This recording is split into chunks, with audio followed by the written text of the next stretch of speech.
Syria में राष्ट्रपति महल पर भीषण हमले हुए हैं, ये जानकारी मिल रही है। विस्फोट में राष्ट्रपति महल की इमारत बर्बाद हो गई है। इजराइल की बमबारी में 9 लोगों के घायल होने की खबर भी सामने आ रही है।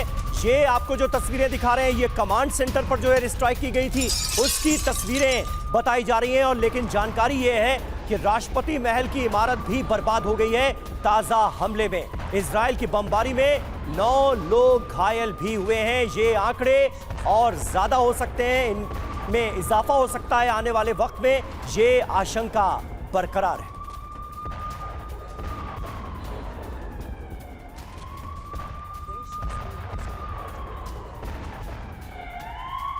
और देखिए जो कुछ सीरिया में हो रहा है, इसको लेकर एक और खबर आपको बताएं।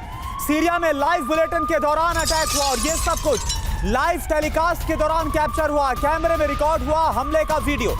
ये देखिए आप जब news. UEN Jaipur is a perfect target for prospective students aspiring for good jobs, good education with future-ready skills. Anchor studio से न्यूज प्रेजेंट कर रही थी और उसी दौरान ये देखिए बैकड्रॉप पर ये जो दमिश्क का जो मेन जो वहां का इलाका है वो नजर आता है, मिनिस्ट्री के ऑफिसेज नजर आ रहे हैं। वहीं पर जब बम गिरा है, ये सब कुछ लाइव बुलेटिन के दौरान ऑन एयर गया।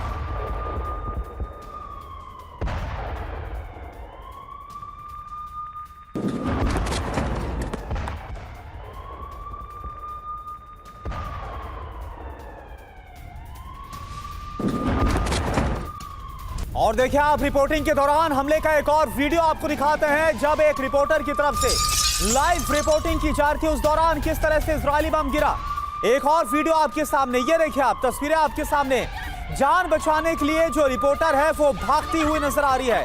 ये महिला रिपोर्टर जो आपको नजर आ रही है, ये देखिए लाइव रिपोर्टिंग कर रही थी और उसी दौरान ये देखिए पीछे काफी ट्रैफिक भी, आपको सब कुछ बहुत नॉर्मल नजर आ रहा था। लेकिन अचानक से बम गिरता, स्ट्राइक चालू हो जाती है इजराइल की तरफ से।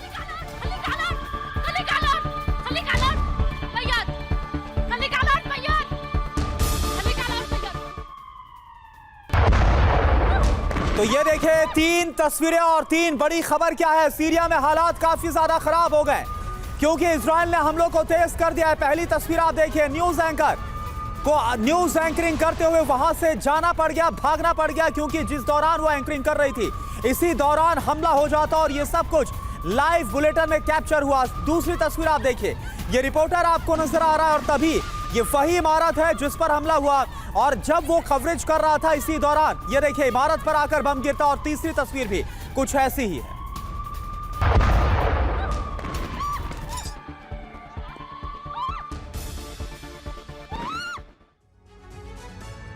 तो देखिए सीरिया के दमिश्क से जो तस्वीरें सामने आई हैं वो बता रही हैं कि इजराइल के इरादे क्या हैं और किस तरह से सीरिया को लेकर अपना ग्रेटर इजराइल का सपना आगे बढ़ाने की मंशा से काम कर रहे हैं बेंजामिन नेतन्याहू। सवाल ये भी यहां पर खड़ा हो रहा है कि आखिर जिस शख्स के साथ डोनाल्ड ट्रंप ने हाथ मिलाया, जिसको अमेरिका ने अपना साथ दिया, उस पर कैसे अटैक कर दिया बेंजामिन नेतन्याहू ने, जो एक एक कदम उठाते हैं अमेरिका से पूछकर।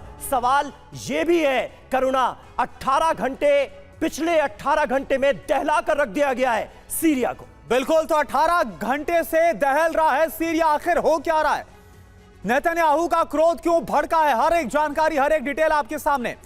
सीरिया की राजधानी दमिश्क पर बमबारी की गई, एयर स्ट्राइक की गई, सीरिया के रक्षा मंत्रालय की बिल्डिंग पर अटैक किया गया। वहां पर हमने देखा इमारत के परखच्चे उड़ते नजर आए।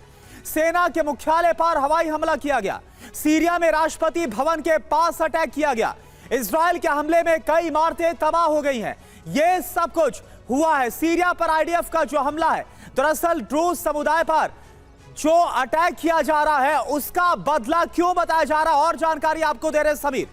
जी हां करुणा, क्योंकि इजराइल की तरफ से इस पूरी कार्रवाई को, इस पूरे एक्शन को, इस स्ट्राइक को यही कहकर जायज ठहराने की जा रही है कोशिश कि कहीं ना कहीं वो ड्रूज कम्युनिटी के साथ है। वो ड्रूज कम्युनिटी जो कि इजराइल की सेना में भी जिससे जुड़े जवान मौजूद हैं, उस ड्रूज कम्युनिटी का साथ दे रहा है इजराइल। यही दलील इजराइल की तरफ से दी जा रही है इन हमलों के पीछे। इस दलील में कितना दम है और कहीं ड्रूज कम्युनिटी के बहाने बेंजामिन नेतन्याहू और इजराइल अपनी ग्रेटर इजराइल वाली मंशा को आगे बढ़ाने की कोशिश तो नहीं कर रहे हैं। इन तमाम मुद्दों पर आज इसी शो में बात होगी।